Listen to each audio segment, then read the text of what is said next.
O que é que faz de alguém um grande líder? Esta é daquelas perguntas que nos acompanham desde sempre, não é? E pensamos logo em presidentes, em CEOs, em grandes generais. Mas e se a verdadeira semente da liderança estivesse escondida num sítio muito mais comum, muito mais próximo de todos nós? Bem, a resposta pode ser mais surpreendente do que se imagina. Vamos a isso? Quando se fala em liderança, saltam-nos logo à cabeça estes nomes gigantes.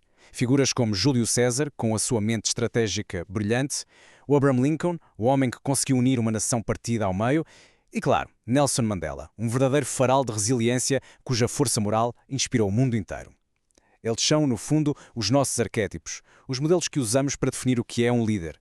E esta ideia de um líder sábio, virtuoso, bem, não é nada de novo. Há mais de 2000 anos na Grécia Antiga, o próprio Platão já sonhava com o que ele chamava de rei filósofo. Alguém que não governava pela força, mas sim pela sabedoria e pela integridade. E esta visão, quer queiramos, quer não, acabou por moldar profundamente a nossa maneira de olhar para a liderança. Ok, tudo isto é muito inspirador, sem dúvida. Mas fica aqui uma pergunta no ar. Será que a liderança nasce assim, já feita, nos campos de batalha ou nos corredores do poder?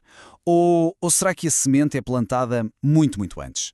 Pois bem, é precisamente aqui que esta análise nos leva a um sítio que, à primeira vista, parece inesperado. Vamos descobrir qual é, afinal, a primeira e mais importante escola de liderança por que todos passamos. É isso mesmo. Começa em casa. Na família. Parece quase demasiado simples, não é? Mas, se pensarmos bem, muito antes de qualquer cargo profissional, muito antes de gerir equipas ou projetos, foi ali, naquele núcleo familiar, que tivemos as nossas primeiras lições sobre influenciar, negociar, guiar, em suma, liderar. E como é que isto acontece na prática? Através de 3 pilares essenciais. Primeiro, o exemplo dos pais.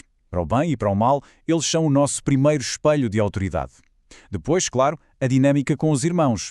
É ali, naquela confusão saudável, que se aprende a arte da negociação, do conflito, da partilha. E, por fim, os valores. Aquelas ideias sobre respeito, coragem, resiliência, que passam de geração em geração e que formam a nossa bússola moral. Ora bem, e de que forma é que estas vivências do dia-a-dia se transformam em competências a sério? Vamos espreitar o que é que compõe este kit de ferramentas de liderança que todos nós começamos a montar em casa. A primeira ferramenta, e talvez a mais crucial de todas, é a empatia. É fácil de perceber, certo?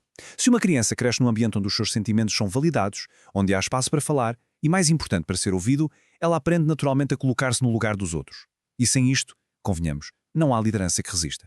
E atenção, isto não é apenas uma ideia bonita. Especialistas como o Daniel Goleman, o grande pioneiro da inteligência emocional, defendem isto há anos. A grande diferença entre um mero chefe e um líder de verdade está precisamente aí, na capacidade de criar uma ligação emocional genuína. A segunda ferramenta é a resiliência. Aquela capacidade fantástica de levar uma pancada e continuar em frente. E onde é que temos o nosso primeiro treino? Em casa.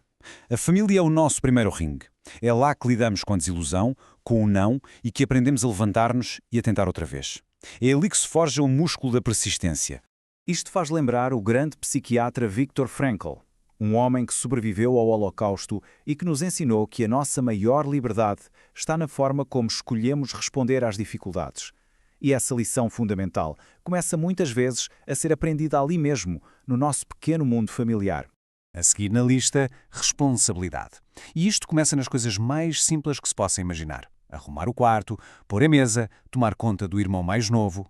São estas pequenas tarefas do dia-a-dia que nos ensinam pela primeira vez o que significa ter um compromisso e ser responsável pelas nossas ações. E como é que se ensina isto? Bem, Albert Schweitzer resumiu tudo na perfeição.